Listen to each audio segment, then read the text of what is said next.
around 17, 18 students right now. So more students will be joining. There are some internet problems here. So Okay. around 30 students will be joining. Okay. Most of them are masters and then PhD students. Yes, yes. So, so actually, the participating students are from master students, PhD students. Some of them are actually from industry personnel, and Okay. some participants are actually faculties in different institutions. Okay. So, actually, if that is the case, then we make it because it is 4 hours duration. So presentation can be made as interactive. You can stop me whenever you want, and then we'll have learn together. Some of the things what I learned, I will make a presentation. And questions can be asked in between also, so that we will make it as an interactive session rather Yes, than monologue. Okay, fine. Shall I start? yes, yes. Please, sir, please. Okay.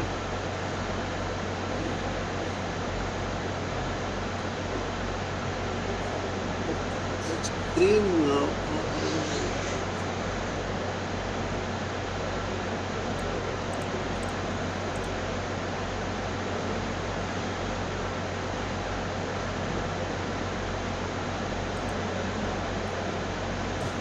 So, did you listen to them?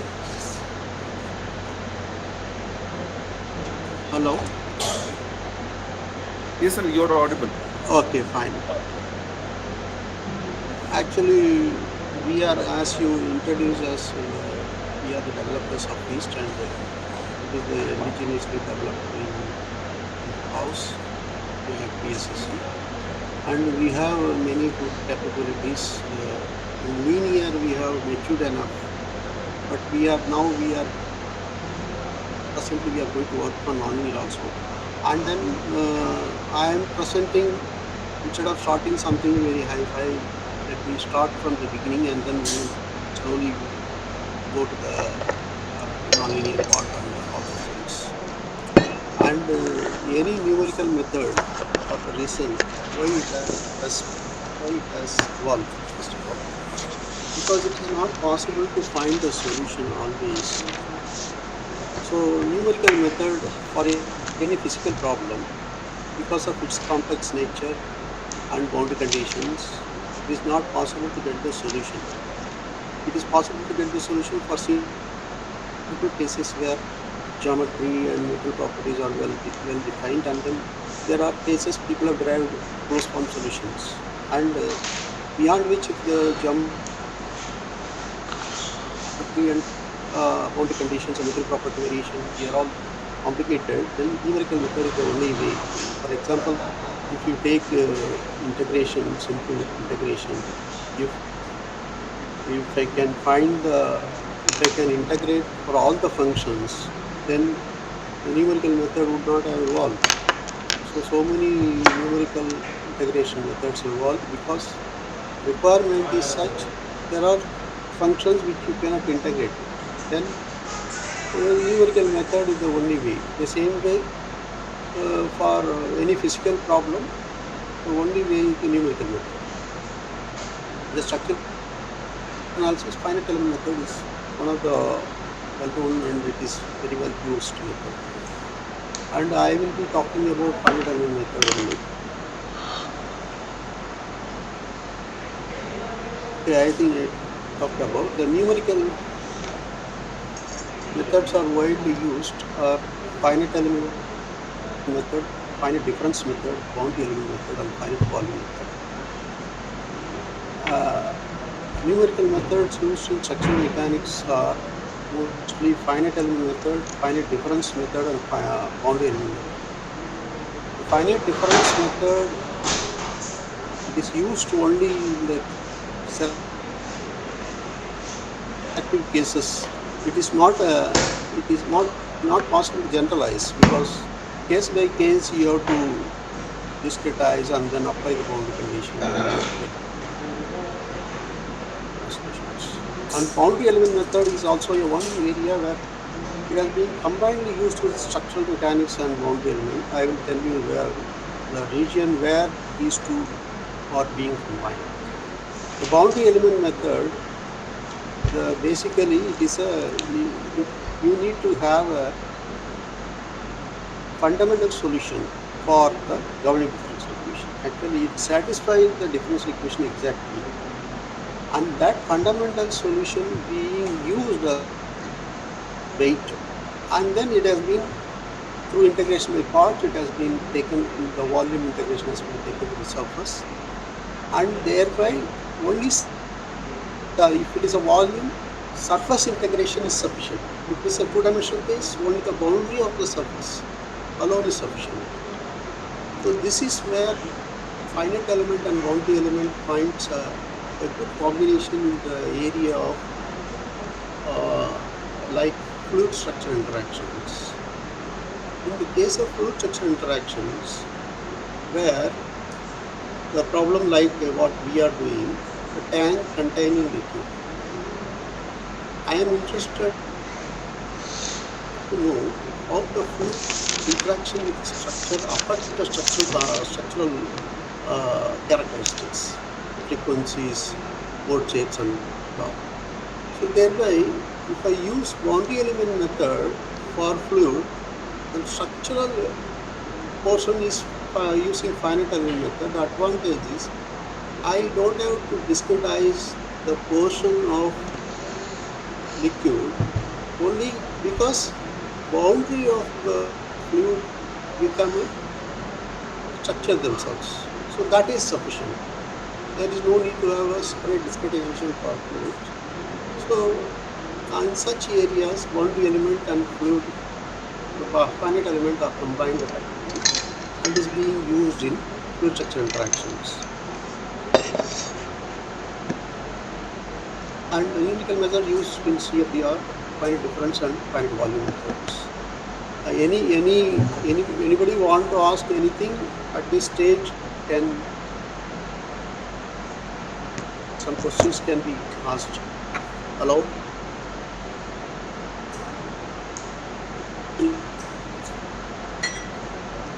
If no questions are there, am I audible? Anybody from audience Yes, can sir. answer? Yes, sir. Yes, sir, you are Audible, audible. sir. Okay, fine.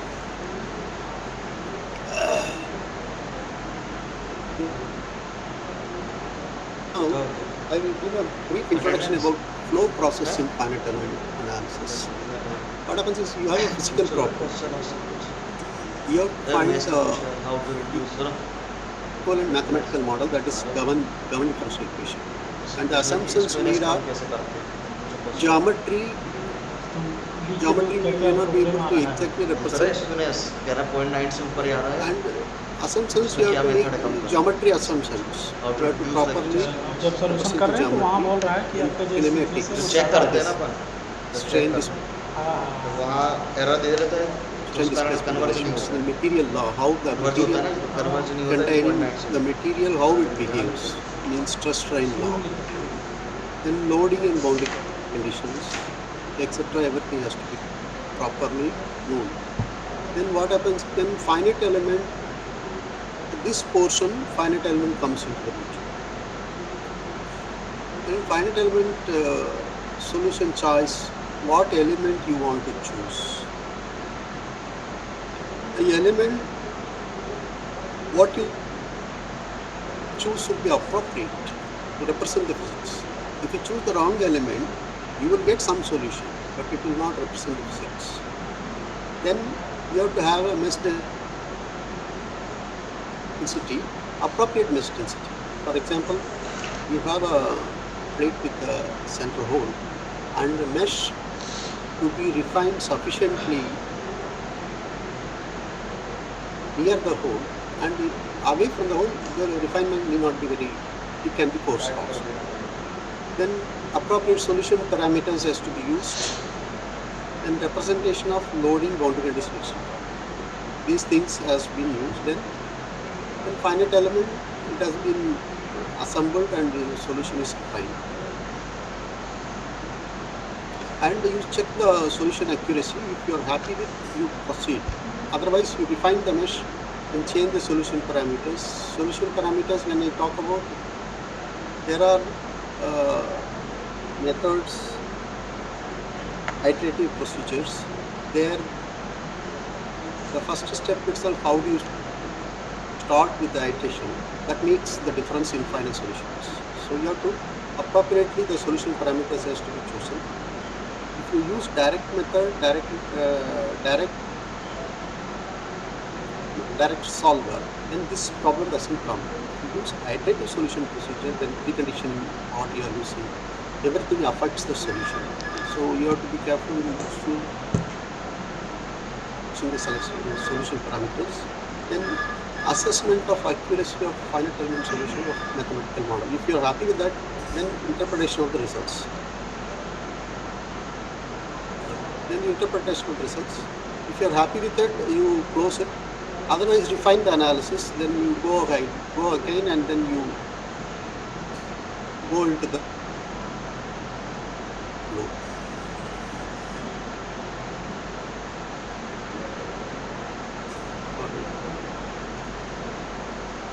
Suppose if you want to use some design improvements, structural optimization, then you have to change the physical problem. Then you start the appropriate mathematics. Then the whole process repeats. This is the whole process what happens in finite element analysis. Now, different physical domain encountered in engineering, physical domain and its properties and field variables. Physical domain. If you are using structural mechanics, field variables are displacement. Properties what we are reading are Young's modulus and Poisson's ratio. This is for European material I am talking about. Then input corresponding are mechanical, thermal load and prescribed displacements. They are all the inputs. Your field variables are displacement. When you want to solve heat transfer problem, field variable is temperature, properties are conductivity and specificity, heat, flux and bound temperature. Fluid mechanics, potential, velocity or displacement, properties are viscosity, velocity, stress, pressure, gravity are the inputs. Electric conduction, voltage is the field variable, electric conductivity, flux density, the input. Okay, now let me start with some fundamentals on structural mechanics. Then we will go into the finite element aspect of it. Actually, this is a general three-dimensional body where at some portion of surface ST, tractions are applied, and some portions of the boundary SU, displacements are prescribed. This is the complete structural, and inside the volume, you take a small cube, and it has the field variables are U, V, and W, and body force acting, which is acting throughout the body, it is on the three directions, Fx, Fy, Fz, and if it is a per unit volume if you consider, then the force is Fx dV, Fy dV, Fz dV. And some point loads also are active. PA, it can be Px, Py, Pz, all the three directions. It has been represented as Py. This is a three-dimensional body with boundary conditions. Fine. Now body force vector expressed as Fx, Fy, Fz, and point load P acting at I represented by its three components Px, Py, Pz, and surface tractions are represented as Px, Py, Pz. stress acting on the elemental volume dV are shown. Actually, you take a elemental cube, there are 6 faces, and body force has been shown at the centroid. That is Fx dV, Fy dV, and Fz dV. And each phase, you will have a force that has been expressed in terms of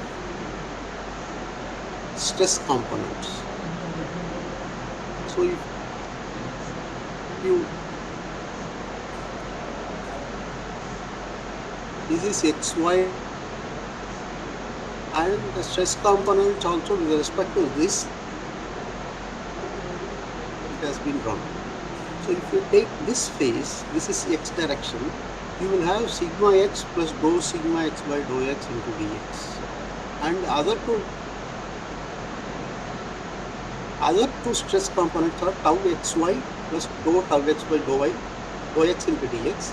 And this one is tau xz plus dou tau xz by dou x into dx. Like that, if you take any phase, see, this is the y direction, sigma y. Similarly, the other stress components comes.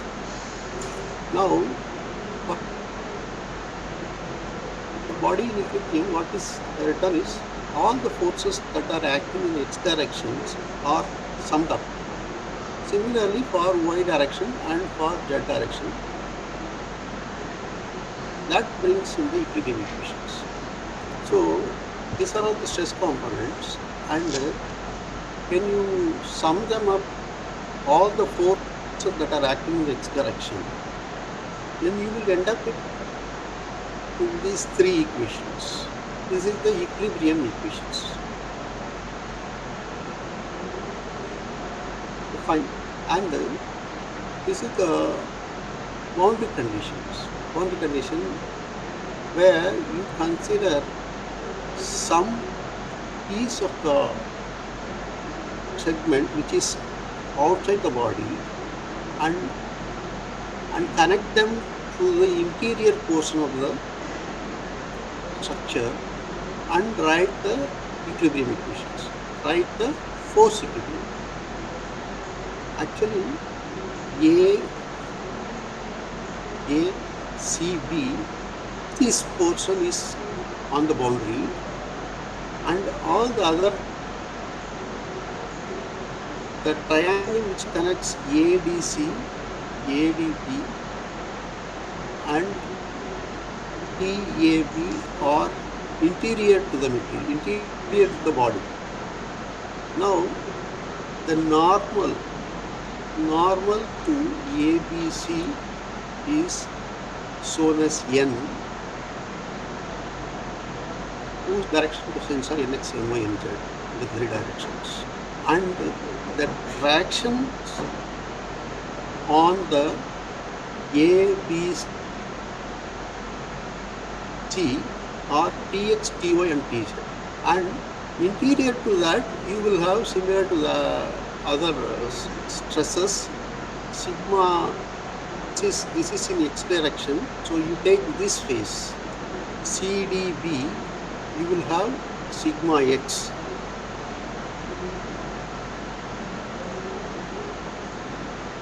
Sigma x into PA, and normal to this surface is Nx. So the area of this surface is Nx dA.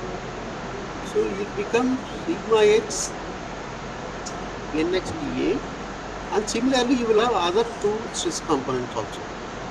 So finally what happens is you will end up with this kind of equation where sigma is Nx dA, tau xy Ny dA, tau xy where it is, tau xy is here, tau xy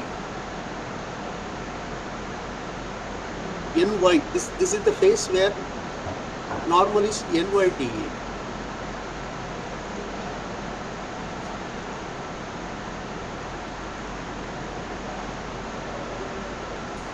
Sigma x Nx dA, tau xy Ny dA, tau yz Nz dA equal to Tx into dA. So dA get cancelled.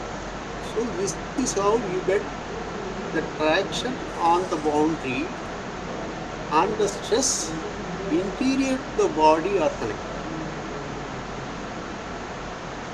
Right?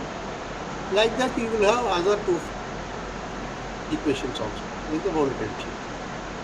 Then displacement boundary conditions are, you are prescribing at some portion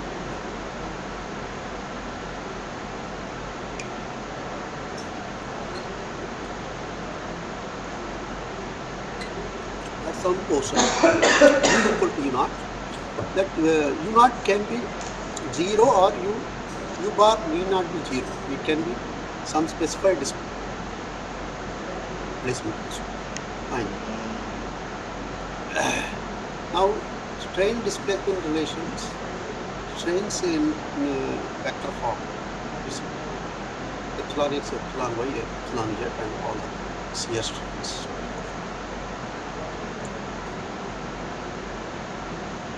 Now, this is the deformation. This xy, this is a two-dimensional this one, and this is the original undeformed one, and this is the deformed one. So this point, this has been moved in u direction, and is expressed as u plus dou u by dou x dx, and when you want to get the strain in the x direction, minus u divided by dx, that epsilon x equal to dou u by dou.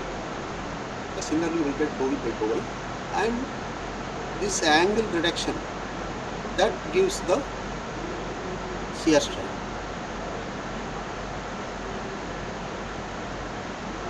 So you will get dou u by dou x, dou u by dou y, and dou w by dou z, dou u by dou y. So you get the strain components, all the strain components in terms of displacements. Now, stress-strain relations. Stress-strain relation for linear elastic isotropic material can be written on the simplest Hooke's law, the initial thermal strain. Epsilon x minus alpha delta t equal to sigma x by E. This is the Poisson's effect. Similarly, you have the other two normal strains, and shear strains are related like this. And where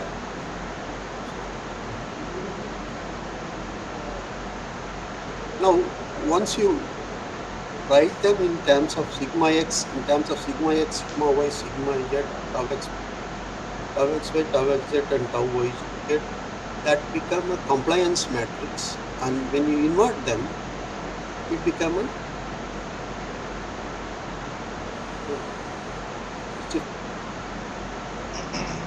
stiffness matrix that relate the stress and strain. This relate the strain and stress. Actually, what I am talking here is, you have epsilon x minus alpha delta. You can put them in 1 by E in the matrix form. If you start writing 1 by E minus mu by E minus mu by E. Similarly, this one also. You will have minus mu by E minus mu by E sigma y 1 by E, and other three components are 0 because there is no shear stress components. Similarly, when you write, you will get a 6 by 6 matrix. Inverted, that relate instead of strain and stress, it will relate the stress and strain.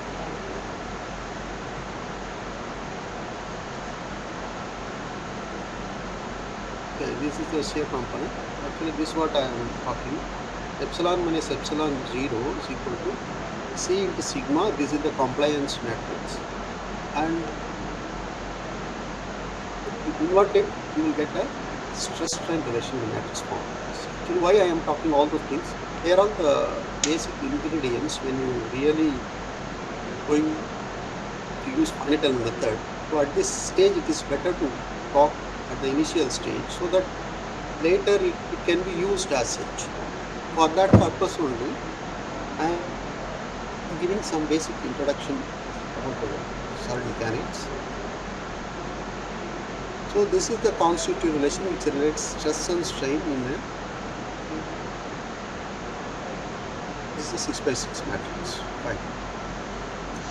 Now this three-dimensional case can be reduced to different cases, one-dimensional, two-dimensional cases. One-dimensional case where sigma is equal to E into epsilon, only one term. What we have seen as the matrix will become only one. In two-dimensional case, there are three cases: plane stress, plane strain, axis symmetric solid of evolution. So plane stress case, where the body is very thin, thickness is very small, and it has only the planar load. In that case, plane stress is sufficient. That means sigma z, tau z and tau z can be eliminated.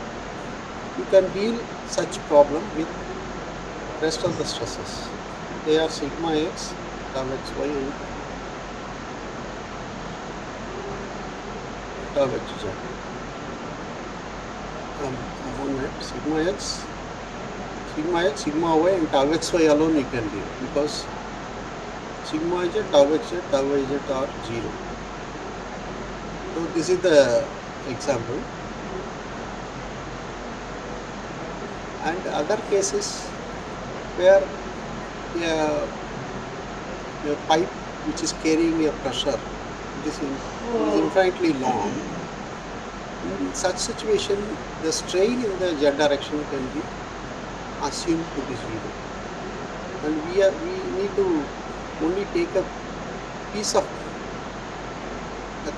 cut section, and only if you consider the piece, that is sufficient to represent the whole. Whatever happens in a smaller portion, same thing only going to happen. So that's why that is a plane strain assumption. Epsilon z, gamma z and gamma yz is assumed as 0. For example, the gravity dam, where it is very long, in that case only the section is model and it is assumed as a plane strain, and this is the relation which relates to the stress and strain. This is the constitutive matrix. Then next comes the axisymmetric model. Most of the rocket what we are using in launch vehicle structures, they are axisymmetric in nature. Axisymmetry, it is symmetry. The geometry, material property and loading are symmetry respect to the axis. In such case, we need to model only the section only.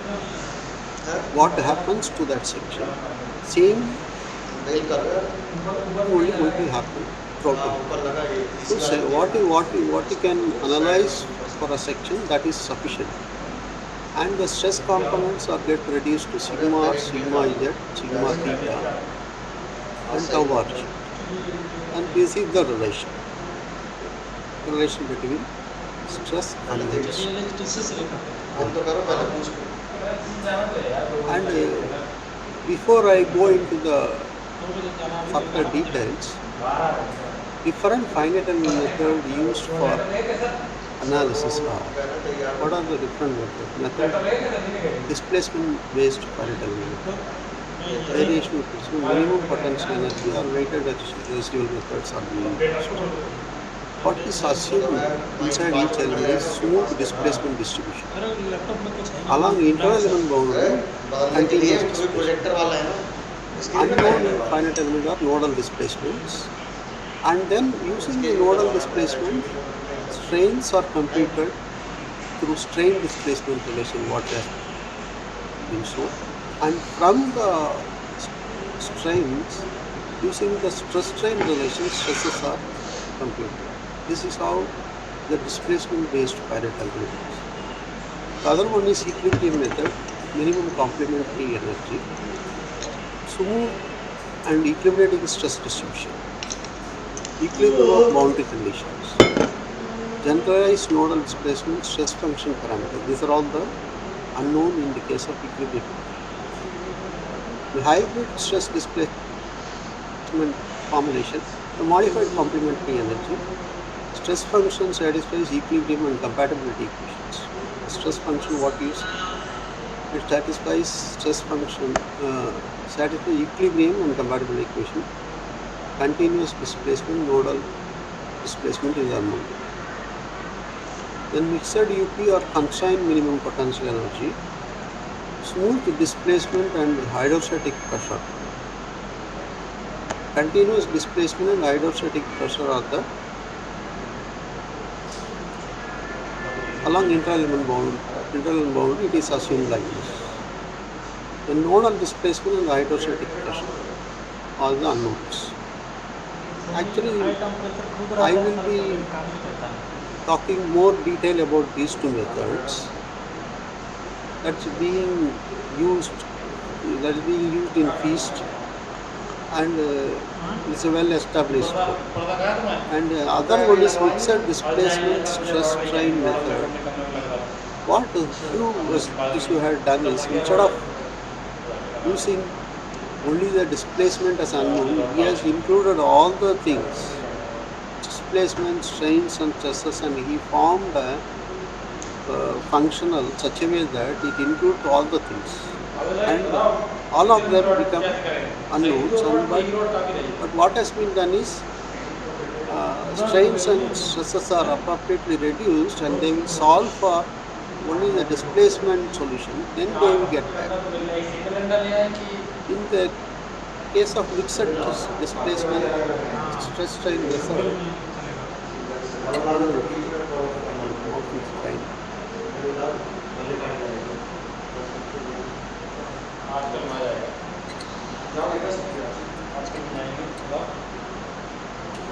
The displacement strains and stresses are the nodal unknowns in the case of mixed displacement stress strain method. Actually, these are all the methods being used in finite element. And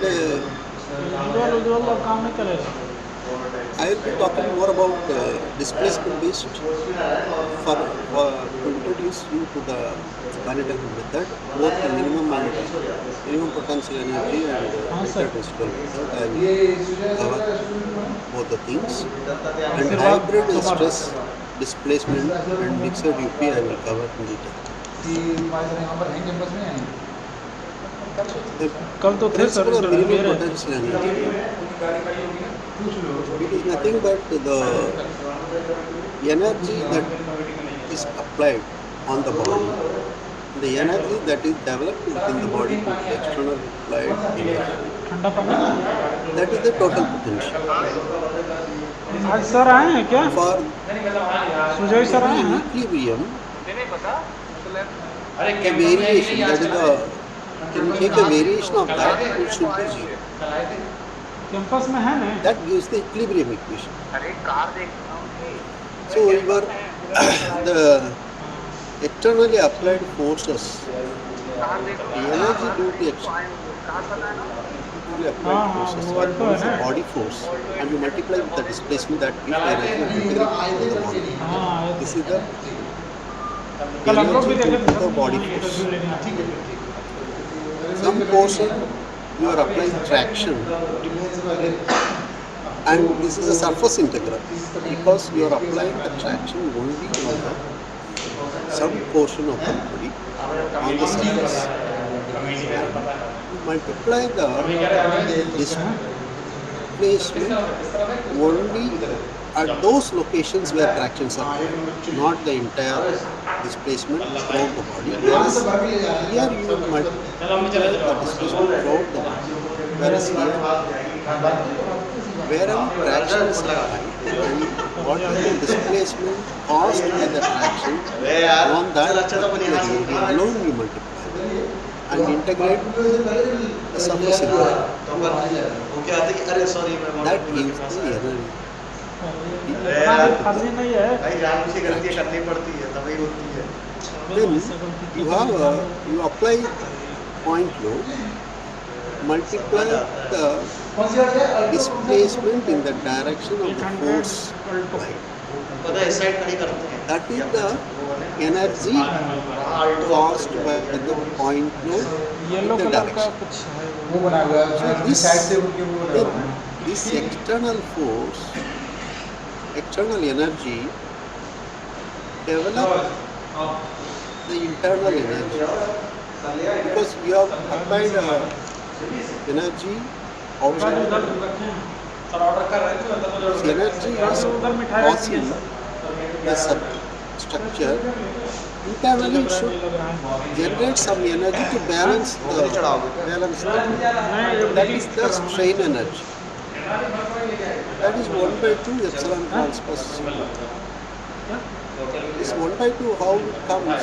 Because it is नहीं उसमें भरा हुआ है in a stress strain ठंडा law. पानी चाहिए ना वो ये वाला बात In a नहीं है linear region, you will get only a triangle. अरे तो उसमें भरो ना So the बॉटल में तो नॉर्मल वो भी गर्म हो strain जाएगा energy उसमें is ठंडा रहता है उसमें डाल दीजिए area इंसुलेशन है under the triangle. And you integrate it over उसमें the डाल volume. देंगे तो इसमें हो This is the जाएगा strain energy density function.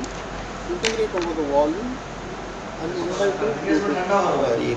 इतना So ठंडा that पानी comes चाहिए तो ये out ठंडा like वाला this. This is the total potential.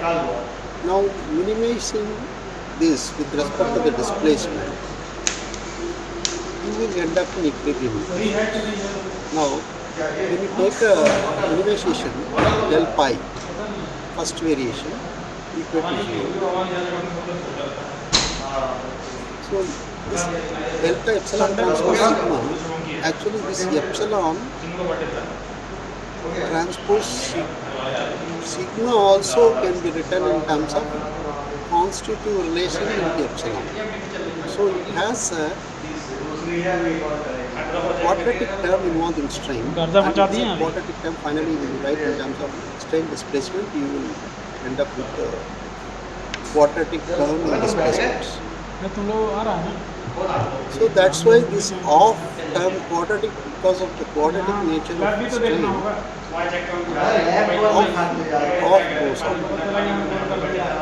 Then this, because twice, 2 times will come, so off अरे कहाँ चलो चलो उठाओ अरे we end up with the ये delta हटाओ epsilon transpose sigma minus delta u transpose f. So this is the minimization. अबे इसलिए तो आधा कर दिया वो बैलेंस हो जाएगा I'm going to the details further, balance हो जाएगा how the finite element form it gets into. Now I want to show that whether you use the energy principle or weighted residual method, it ends up with the same set of equations, whether you use this or that. पता ही नहीं कहाँ For जाती that है क्या बात करती purpose, what I am doing is next, I am using a weighted residual method. है sign Considering the equilibrium equation, what we have seen, three-dimensional equilibrium equation, गलत काम नहीं that will be taken and some arbitrary functions, the weighting functions are multiplied. This is the Galerkin method and different methods are अरे there. अब तो भरोगे I कैसे यार will ये normal cover थोड़े up में तो that कट later रहा stage. है Now, purpose is to show that either use बाजू principle of minimum potential energy or Galerkin method or weighted residual method, you will end up with the same set of equations. Okay, fine. Now you have this is the equilibrium equation. जो हम देख रहे हैं ना जब तक कोई कोई बुलाएगा तो हम Equilibrium equation in y direction multiplied with phi. Yes sir This is the weighting function. Sir, I have doubt. Equilibrium and dv equal to 0. Now using integration by parts, how this equation, when you use integration by parts, you will get two equations, and this is being, now we will take one term in this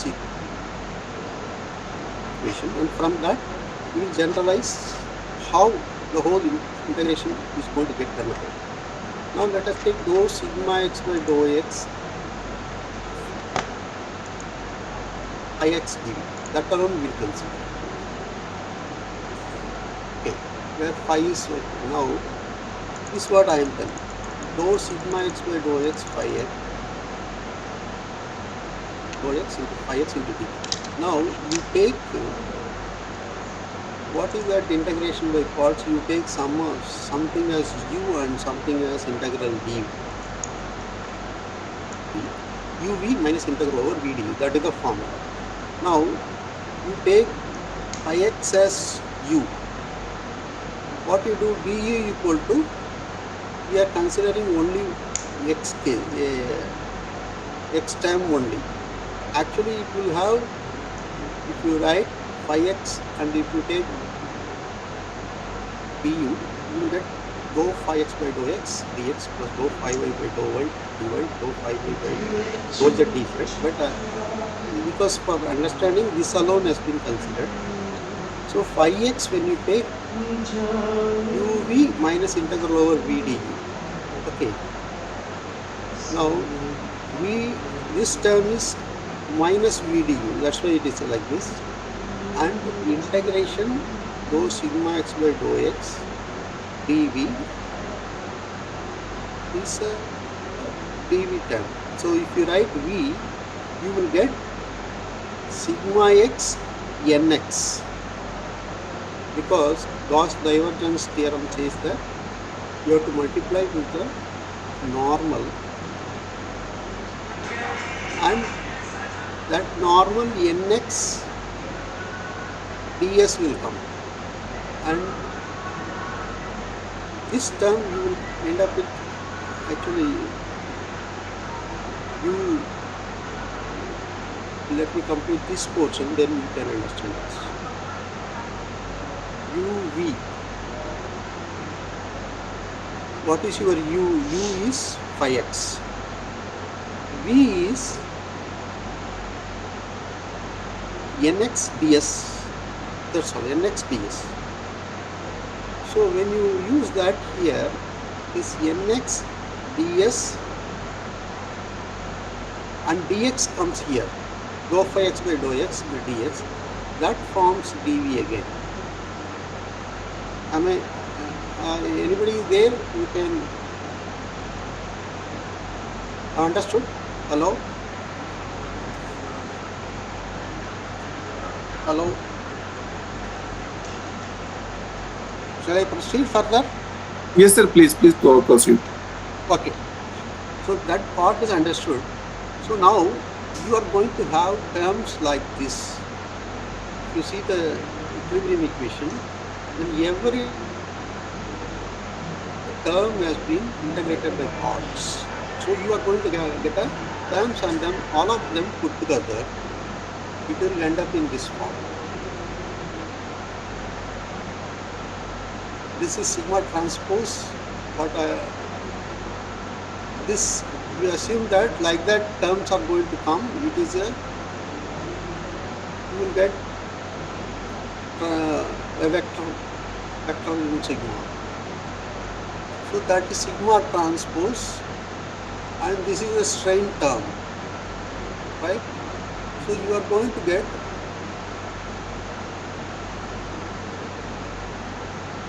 sigma transpose epsilon phi, that is negative. Then phi transpose f dv.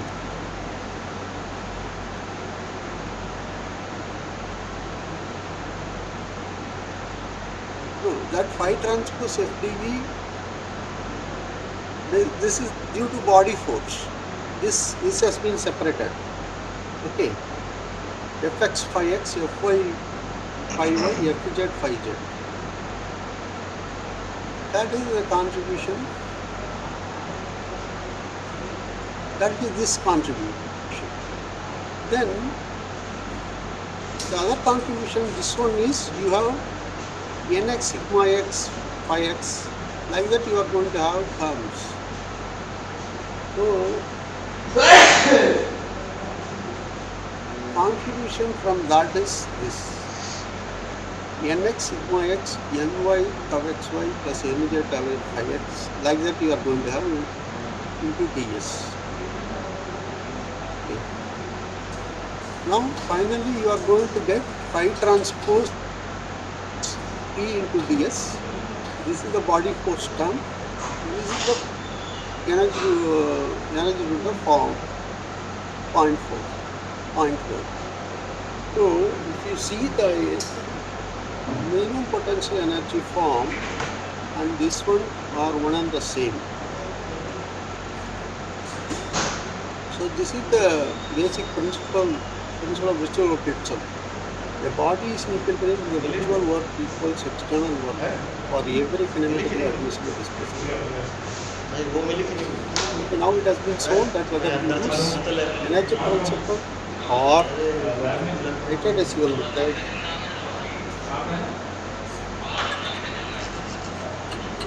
you end up in the same set of equations.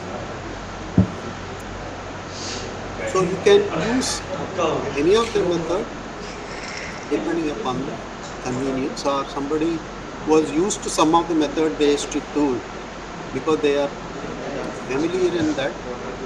So this is the way usually people do. If they start with something and they are convenient in that, they will continue to do that. And it really doesn't make difference whether you use this or 4 घंटा चलेगा and finite element formulation weighted residual methods. There are many variations are there बोलना in the जल्दी बड़ा है मैं जा रहा weighted residual methods. Weighted residual method. This method can be used a set of governing differential equations. Actually, you have a governing differential equation corresponding to the domain and governing equations corresponding to the boundary. These are two. This is the governing equation. This is the governing equation for the surface of the domain. And D and B are differential operator. You use the field variable. And G are the functions of coordinates or constants or zeros. As such, weighted residual method itself, actually what is that I am looking for? I am looking for the displacement field which satisfies the governing equation. Both governing equation within the domain as well as the surface. If I can get that, then my problem is solved. That's what I am looking for. But then in finite element method or the methods what we are doing, we start with some approximate displacement field. So when you start with approximate displacement field, then this equation is not going to be exactly satisfied. So you will get residue. So that residue, how that residual has been dealt, different methods have, or different methods have come. If you use U bar as assumed approximation, hence they are the residue. Interior residual, this is the boundary residue. Now U bar is assumed with constant generalized coordinates containing the A, X, Y, Z. To obtain approximate solution, you must determine the values of A. Actually, it is expressed in terms of A1, X combination of this. If I can obtain these constants, then the approximate solution is arrived.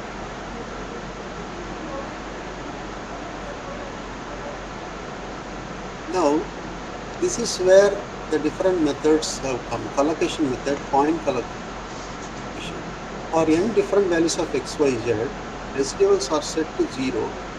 This method is called point collocation. Actually, this residue, you will select some set of n points or totally n points, out of which j minus 1 satisfies on the ball within the body and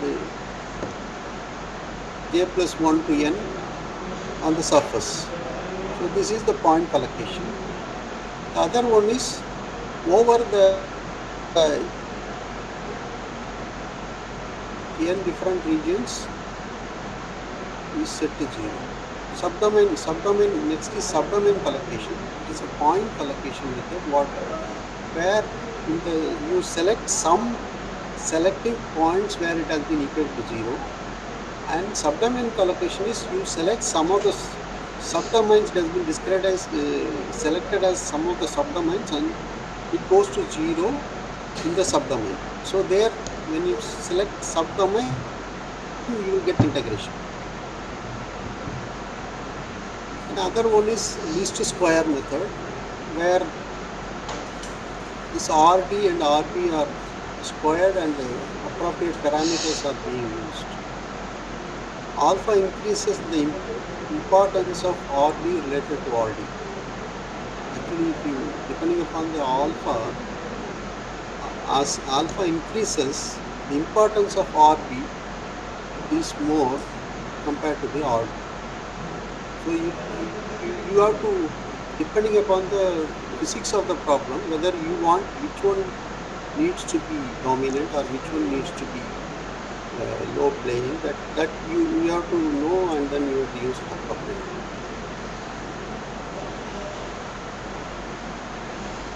And other things are least square allocation, and similar to the Galerkin method what I have talked now, where the residual and weighting functions are orthogonal to each other and it has been equal to 0.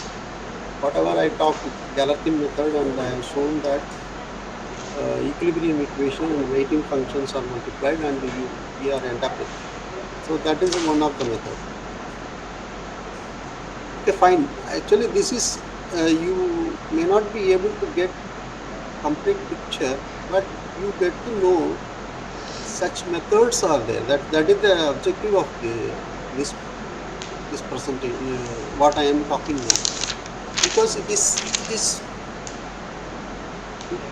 to make you know such methods are available in the literature, so that you can use appropriately when you need it. That is the reason for giving these methods, not going into the details.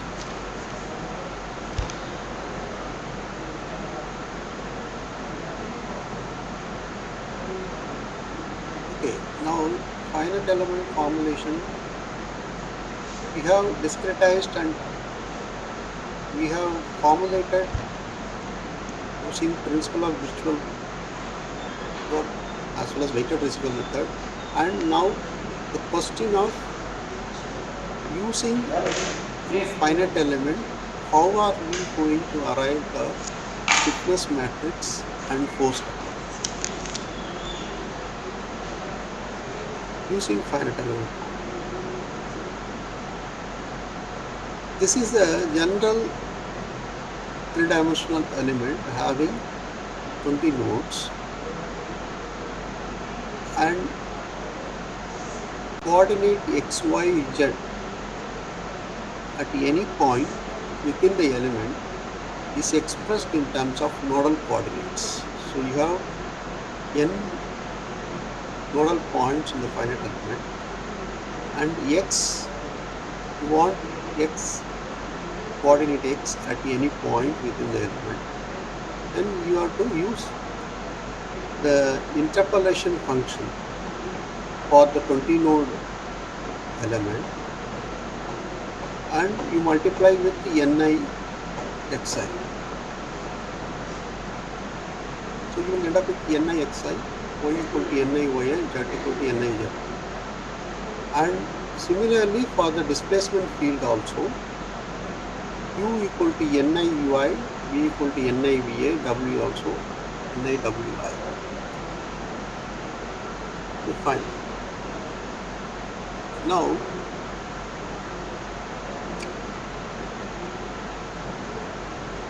displacement at any point within the element, actually these shape functions corresponding to 20 node and two-dimensional elements, they are all standard shape functions are available, and use them and express any point within the element, displacement any point within the element in terms of nodal displacement. This is the shape function matrix. It is given like this, and q is the nodal displacement vector.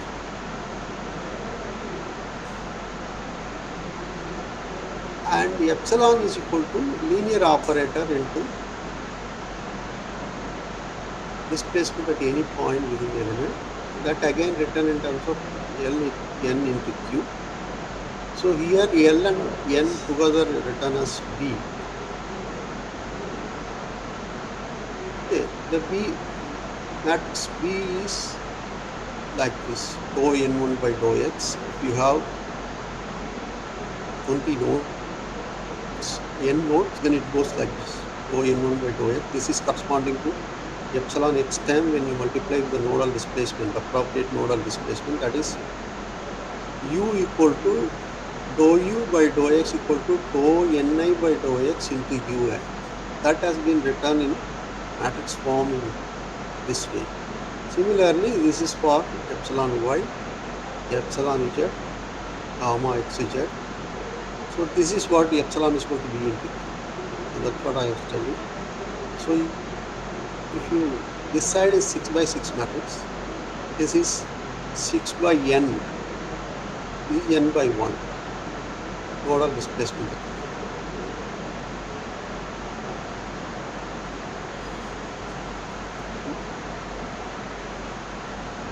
Okay, now the problem comes, these shape functions are in natural coordinate system. Natural coordinate system is the one where it goes from -1 to 1 within the element 1 to. So these shape functions are expressed in terms of natural coordinates only. Now, how to get the global derivative of shape function which is in natural coordinate system? It has been used by Jacobian inverse. This is the relation: dou by dou x, dou by dou y, dou by dou z. Jacobian inverse dou by dou r, dou by dou x, yes, dou by dou t. Actually, Jacobian is this. Jacobian is dou ni by dou r into xi, dou ni by dou r into yi. So once you get the Jacobian, I am interested in global derivative. So if you put any function dou ni, you will be getting the appropriate multiplication. It is a 3 by 3 matrix. Multiply with the first row and you get dou ni by dou r, dou ni by dou s, dou ni by dou t. R, S, T are the natural coordinates which goes from -1 to 1. And now it has been well defined where you want dou ni by dou x. These terms you require dou ni by dou x. So it is possible to obtain from this. Any questions? Shall I proceed? Yeah, Hello? please proceed, sir. Please proceed. Oh, okay. Now, stress strain relations are written as sigma is equal to d into epsilon. Now, substituting a strain displacement relation with stress strain relations, we have taken variational and we have delta epsilon transpose sigma as the first term. So you will get delta q transpose out, b transpose db into dvq minus these are all the externally applied force. This is the force vector. So finally we have end up with stiffness matrix corresponding to the element minus equal to externally applied force. So you use the externally applied force vector depending upon the requirement. If you want to solve only for fraction load, you can omit the rest of the term and use only this term as a force vector, and then you can get the appropriately you can solve and get the equations.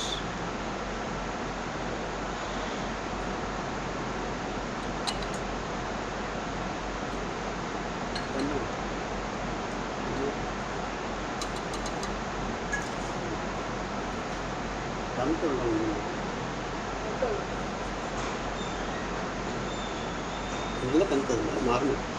Hello. Okay. So finally, you will end up with KQ equal to F. This is for one particular element. K B transpose BBD.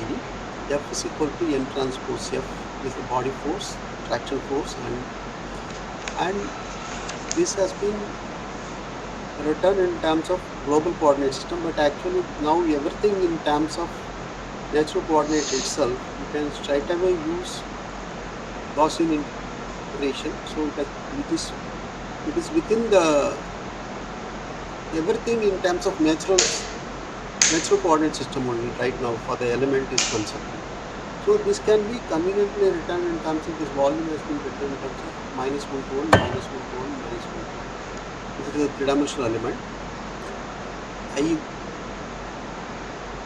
equal to 1 to number of Gauss, depending upon the how many Gauss points are required.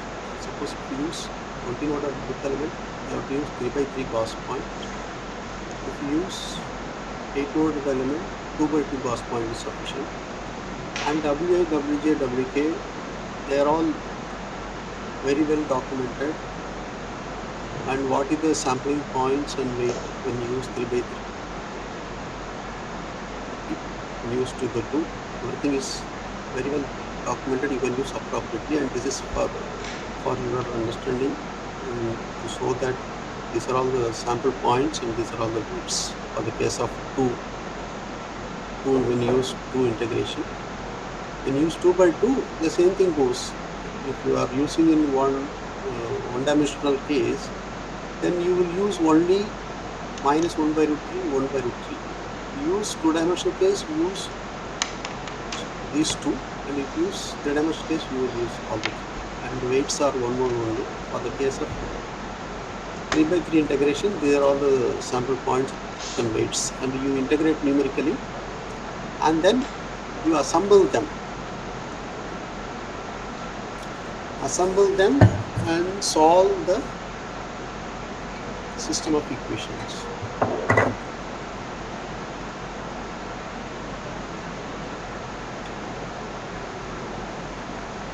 Like the displacement, using the displacement,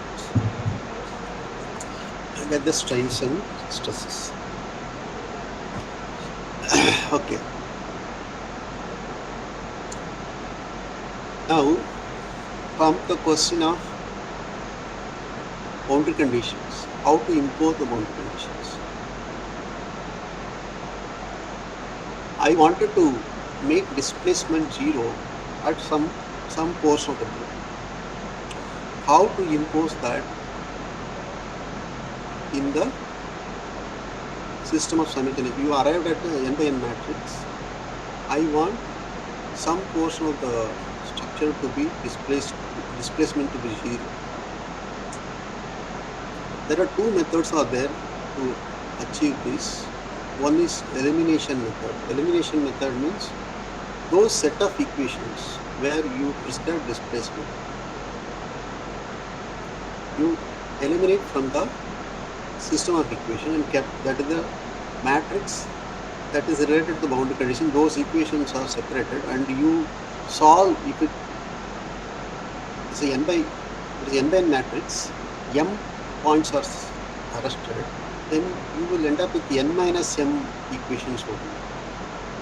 M equations you are already separated it, and then n minus m equations alone you solve and get the displacement for n minus 1 displacement vector. Because rest are all zeros. If you want it to be 0, if you prescribe it to be 0, it happens like that. The other method is penalty method, where at diagonal positions you apply a large number. Suppose your stiffness matrix diagonally maximum consists of 10 power 6 or 10 power 6. Let us say 10 power 6 is the maximum number encountered in the assembled system of stiffness matrix. Then you use some 5-6 order higher in those locations and you solve them, it will bring you zeros at those locations where you applied a large number and other locations will get appropriate displacements. This is one way of achieving the boundary conditions. And other thing is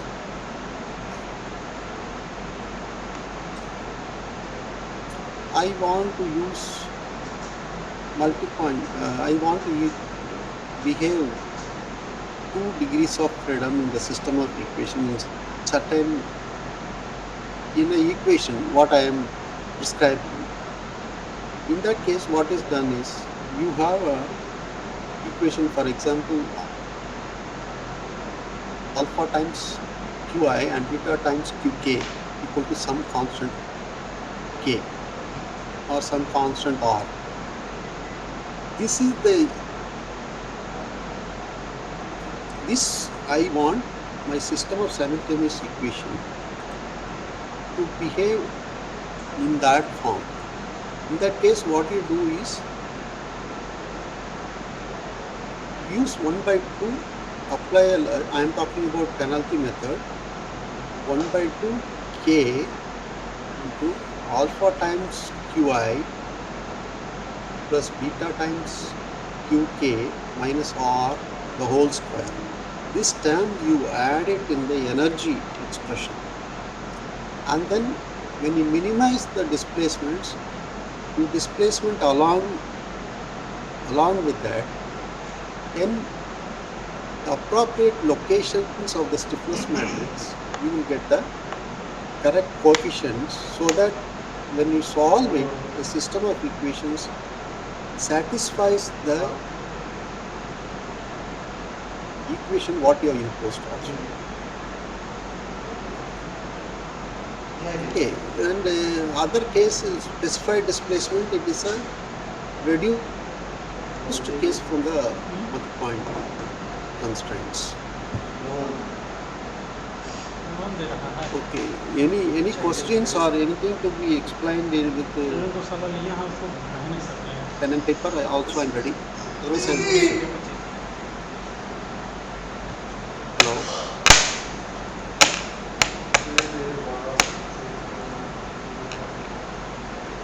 Okay. Then, where the displacement based finite element fails, actually, where anybody can give me an example?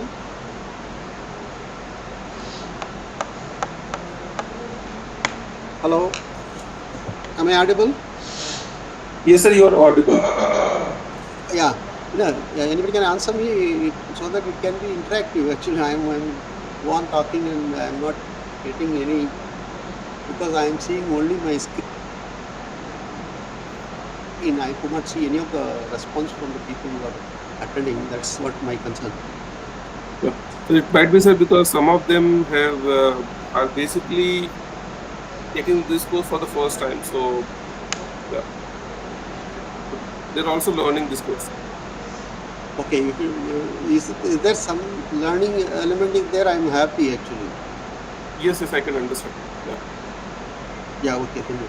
Then what I'm coming to is where displacement based finite element fails. For example, when you use displacement based formulation as Poisson's ratio, nu, when it is approaches 0.5, what happens is you have a stress strain relation which connects the constitutive matrix. Stress is connected to constitutive matrix and with the strain. So what happens, I will show you. If you see the case of axisymmetric case, when you put nu equal to 0.449999, what happens to this term? So, or you can, if you say 0.5, what happens? This term becomes singularity. 1 minus 2 nu becomes 0 and is going to be a very large number. So the stiffness, when you want to solve where Poisson's ratio is approaching zero point 0.5, then displacement based finite element fails. Fails in the sense it will show a very stiff behavior and you will not get the appropriate physical behavior. And is it the case with actual scenario? For example, you take a rubber kind of material where its Poisson's ratio is 0.5, and when you apply the load, is it showing no displacement? No, it is showing the displacement. So what happens is, your physics, you are not representing the mathematics rightly. Physics behaves rightly, but your mathematics used to represent the physical behavior is not right. Then you have to choose the appropriate mathematics which represents the physics. Okay. In that case, either hybrid displacement formulation or mixed UP formulations are used. Even hybrid displacement formulation also fails at 0.5, but it works for 0.499 up to 679 it works. That's what our experience. Whereas mixed UP or constrained minimum potential energy, this works for 0.5 also. So we'll discuss first the hybrid stress displacement formulation, then I will talk about the other one. Hybrid stress displacement finite element formulation. In the case of hybrid displacement finite element formulation, constrained variation formulations are used, where displacement based formulation fails for the Poisson's ratio is 0.5 case. Displacement based formulation may fail due to so many other reasons, but if it fails due to Poisson's ratio 0.5 only, then these methods are used. The hybrid stress displacement finite element formulation modified the energy term, the total potential, modified complement energy is written like this. This is to show summation over the elements. Normally in finite element notation, this term normally not been written. So here it has been used. It's not a problem. But only the one element only normally used to represent, usually represented. But here it is shown here. That's not an issue. Now, what has been done is you have 1 by 2 sigma transpose epsilon. This is sigma transpose epsilon only, and minus sigma structural analysis का transpose पढ़ा epsilon. रहे हैं Actually, this is you are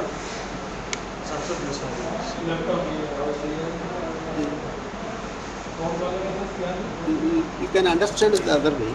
You are using instead of the 1 by 2 the area under this thing, you are considering it as a rectangle, and you use the complete area and you try to subtract off from that. And here normally why it is written the other way, because these terms are expressed as positive. Normally externally applied load is nothing but a minus. If you multiply with minus, then you will get the usual thing. So as long as after minimization, when you are equating it to 0, whether minus is there this side or that side, that really doesn't matter. So I think I made my point clear why you have done like that, and you can do the other way also. That's no issue. So this is the total energy. This is rectangular energy has been taken instead of triangle energy under triangle. Rectangular energy is taken and half is been added to that. So you will get only half term minus half. So it is for convenience, because I want to bring in one more parameter. I am expressing the given term, I am adding extra one, and without using what it's मैं तो supposed to. बस कुछ भी I'm बोल not देता हूँ, बस निकल जाना चाहिए मेरे अंदर से, extra. और जो भड़ास भड़ास हुआ I'm only whatever I am given to write, that one only I am writing for my convenience to bring the stress parameters. For that purpose, it has been the energy, total complementary energy, the modified complementary energy is written like this, and this is due to the external applied force. And now the stress is written in terms of P into beta. Beta is the stress parameter. So this is the extra term that has been introduced here. And when you write U is your usual N into Q, epsilon is equal to B into Q that we have seen, epsilon 0 is equal to alpha delta T. Now what has been done is you substitute for sigma as P into beta here, and here also sigma equal to P transpose beta, and minimize with respect to beta. If you minimize with respect to beta, you will end up this set of equations. Beta equal to H inverse GQ minus H inverse P transpose epsilon 0 dV. Actually, how you have to minimize first with respect to beta, then this beta is substituted again.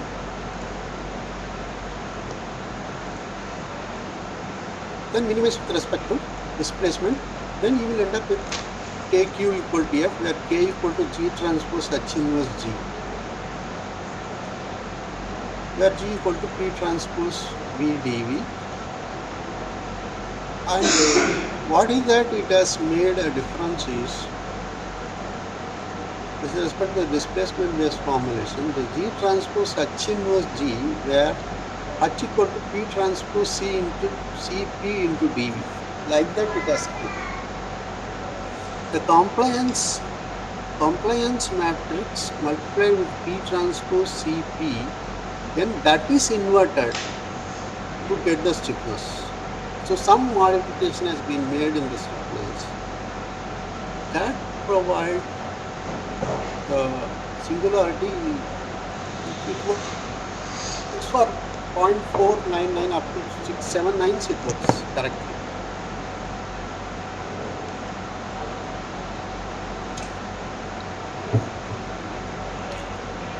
And these stress parameters are chosen, these stress functions are chosen such a way that it satisfies equilibrium and compatibility equation. Compatibility equation, here I am talking about stress compatibility equation.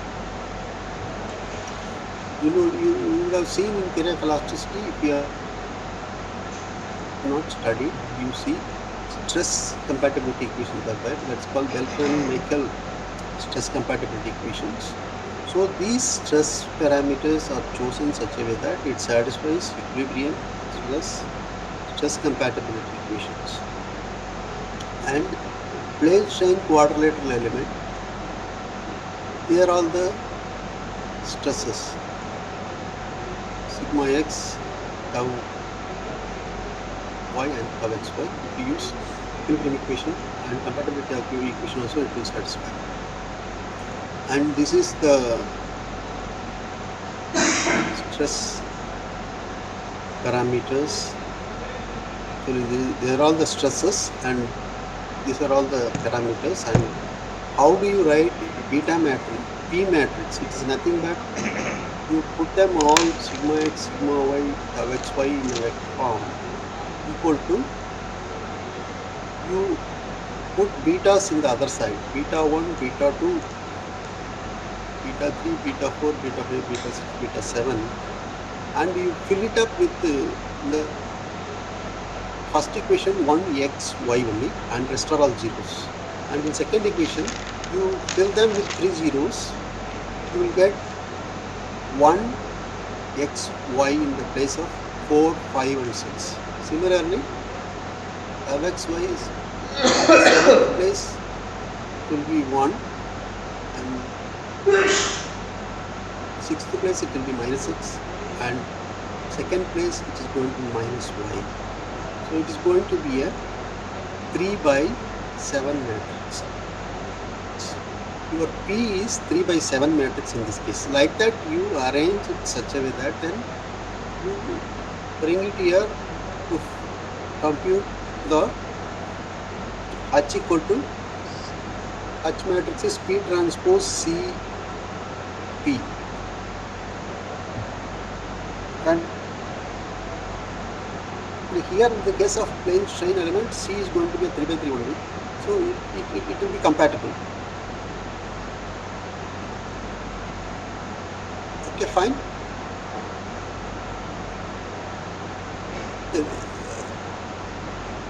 Like that, you will have axisymmetric quadrilateral element. If you use axisymmetric quadrilateral element, these are all the stress parameters. And for the case of three-dimensional hexagon element, you have 6 stresses, and you appropriately place it these functions that become your P matrix, and you will get beta. And beta, you are going to first you will solve for the displacement through this K G transpose H inverse G Q equal to F, and then using that displacement you will get beta. Then using beta you arrive at strain. That's how it goes. This is hybrid stress displacement finite element combination. Okay, fine. And this avoids the locking due to Poisson's ratio is 0.5, or it is called volumetric locking. Why it is called volumetric locking? Because dV by V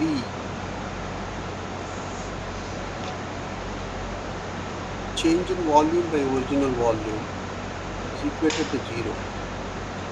So that is the volumetric locking. That is happens because of 0.5. That we will show. I will show you the next case. Next unchained variation problem when I use, I will bring on. And these functions are, this is using global coordinate system. When you use xy, the stress functions are expressed in global coordinate system. And Professor C.S. Jog from Museums of Science, he has used natural coordinate system also to define the stress function in natural coordinate system itself, and that has been transformed to global through Jacobian matrix J transpose sigma J.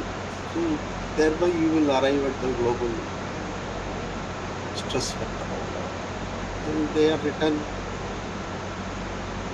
in terms of, they are all after post and pre-multiply with this sigma, and we will end up with this set of equations. And this is your sigma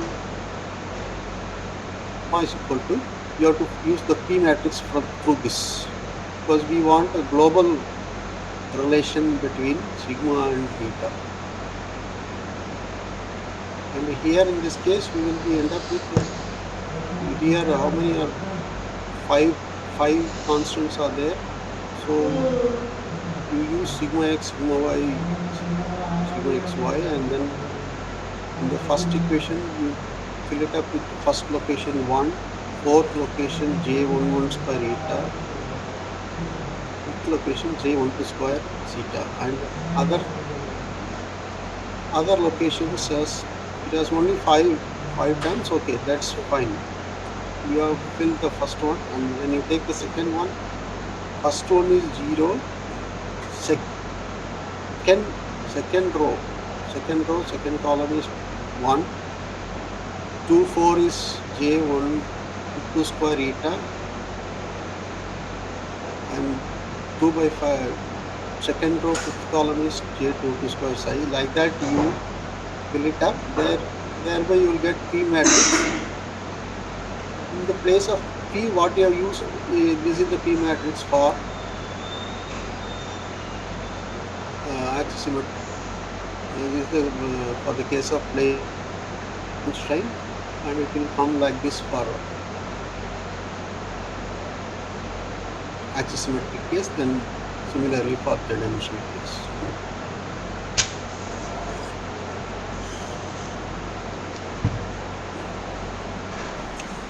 Now I will talk about constraint variational principle, where it helps to overcome the volumetric law. Fine. Now it is nothing but the same relation what I have used earlier, finite element formula, finite element equations. Sorry, strain and stress relations.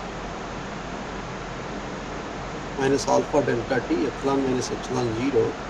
We have 1 by e sigma x minus Poisson's ratio into sigma y plus sigma z. Epsilon y minus alpha delta t is equal to 1 by e. This relation epsilon z is this gamma xy gamma.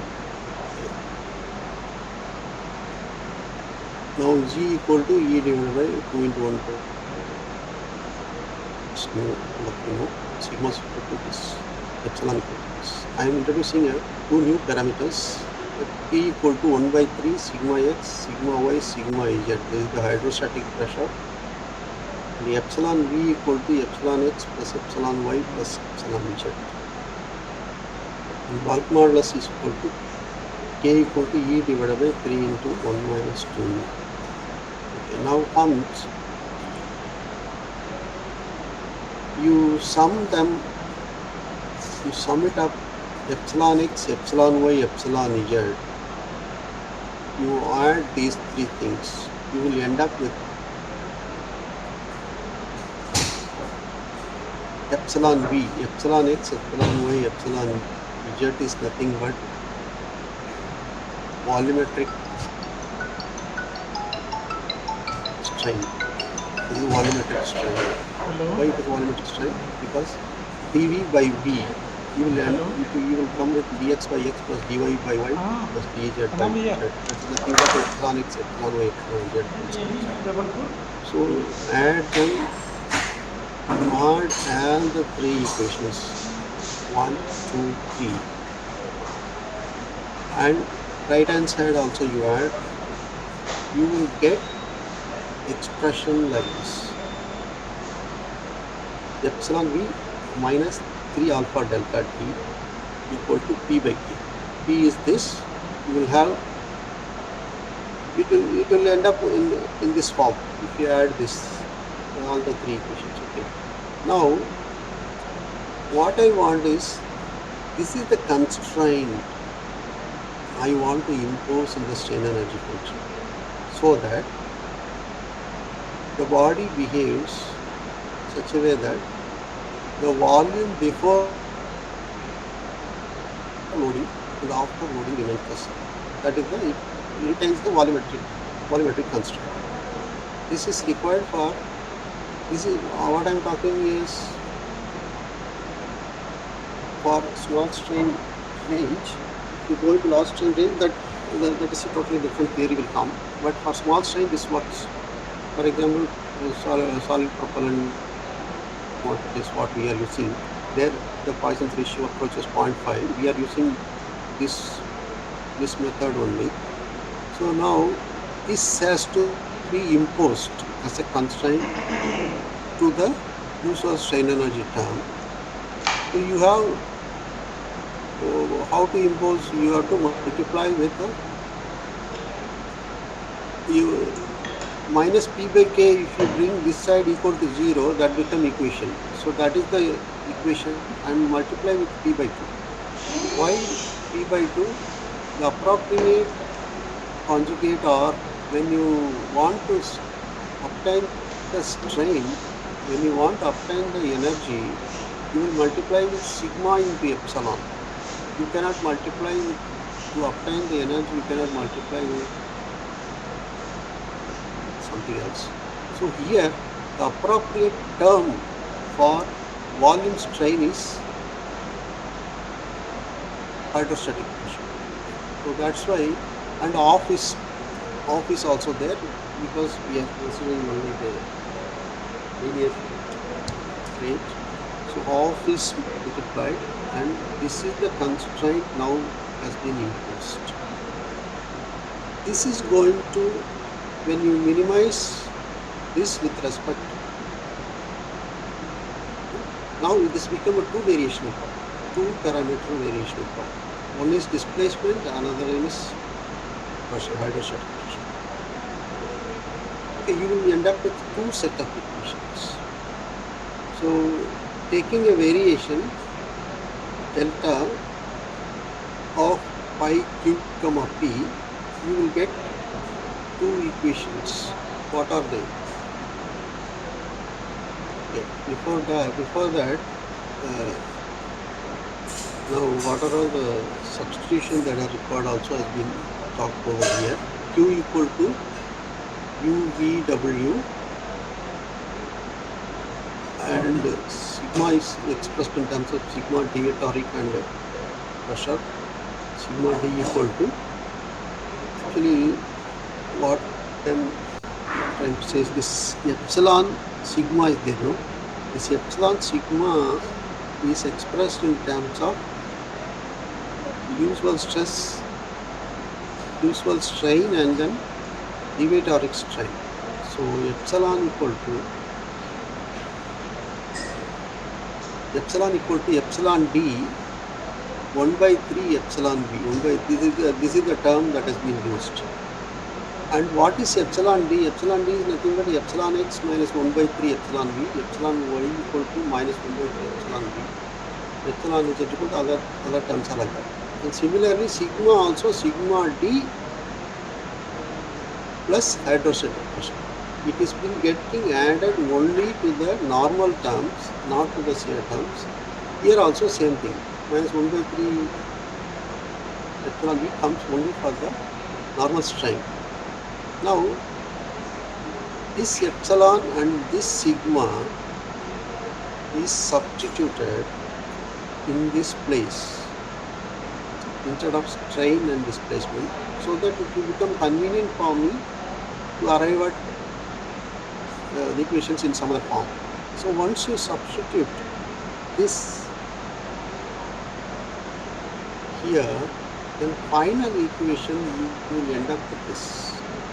Final equation after substitution of for epsilon and sigma in terms of sigma d and epsilon d, epsilon d and epsilon b, and stress in terms of sigma deviatoric and hydrostatic pressure, and substitute, and when you simplify you will get like this equation is 1 by 2 v epsilon d transpose sigma d dv plus volume integral p into epsilon v minus 3 alpha delta t dv minus 1 by 2 p square by k v q transpose f b d, like that.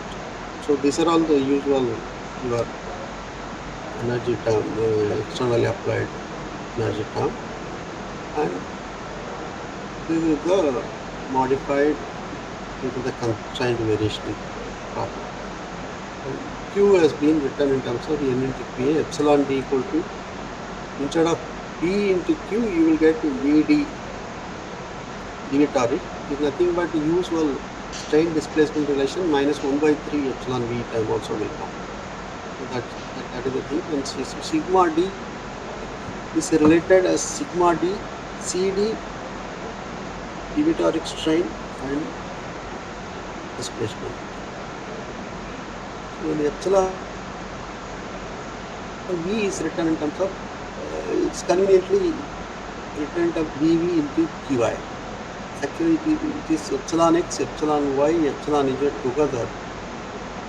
Then you appropriately arrive at this. Then p equal to h transpose pa. So when you take a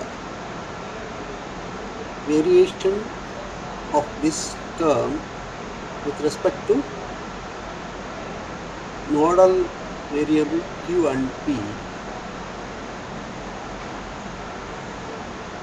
you get this expression where Fm is the mechanical load, Ft is the thermal load, and KQQ, KQP, KQP transpose K. Actually, these are all the equations. So now, what is that we have arrived at now? If we use 8-noded element, I'm talking in the case of plane strain element, the pressure variable is assumed linear, whereas displacement assumed quadratic. Why pressure variable is assumed as linear? Because you see the relation, this equation, epsilon v relates to the pressure term. Epsilon v, it is the derivative of dou u by dou x, dou v by dou y, dou w by dou z is there in this. So if you use quadratic term for displacement, its derivative only should be assumed for pressure. So these pressure are considered only for the corner nodes alone. If you are using 8-noded quadrilateral element to solve plane strain or axis symmetric element, then these pressure variables are assumed only at the corner nodes, and because interpolations are only 4-noded shape functions are used, whereas displacements are used with the quadratic terms. And final equation, this KPP is containing minus 1 by k H transpose HT. So here what happens is, when k is what? K is the bulk model.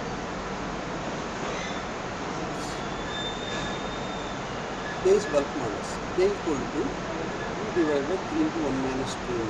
That term is there in the denominator. 1 by k is nothing but 3 into 1 minus 2 by d. So when u is 0.5, this term becomes 0. 1 by k becomes 0. So your KPP becomes 0. That really does not cause any problem when you solve the simultaneous equations. As you proceed in Gaussian elimination from one end and you go on doing that, this portion gets filled up. So it does not create any problem in solving the system of simultaneous equations, and thereby you will get it works for Poisson's ratio 0.5 also. So that is the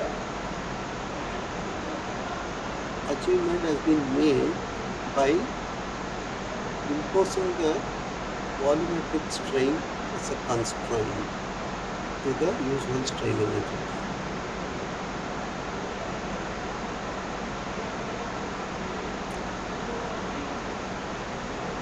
And okay, if you condense the pressure degree of freedom, the pressure degree of freedom can be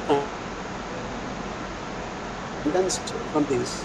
In that case also the problem will remain when you give u equal to 0.5, because KPP inverse term is involved. When you condense out, you see KPP inverse term is involved in this, and it works for 0.4999 to 569, but it fails at 0.5. It becomes once again the same problem is there. So if you want to solve problem with Poisson's ratio 0.5, then use these equations as such without any condensation. If you are happy with the 0.469, either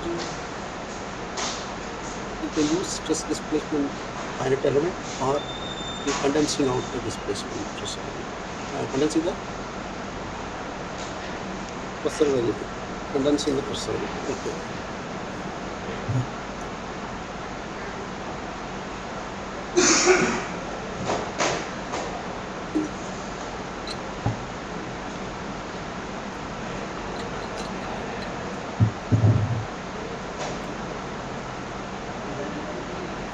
Any questions so far? can be answered. Hello? Yes, sir, you are audible. No, any question is there? So, participants, if you have any question, please ask. Anybody? If you have any query or something, want to discuss Yeah. something? It is almost nearing 1. We have to break and then we have to restart. So any question is there so far, I'm happy to answer.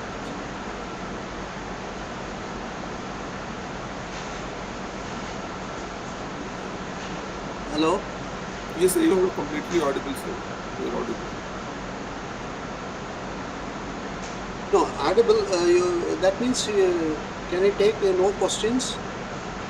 Yeah, it looks so, sir. Okay. Sir, just to, Then sorry to interrupt. select. Yeah. Yeah. So, if it is possible, we can have a break here. Yeah, that's why I'm asked that in Okay. question is there, I can answer at this level before Okay. starting the other one. Yeah. So I think we can start after maybe taking a break of 1 hour or something. Okay. And then, yes, yes. So, sir, the second session will start maybe Okay. around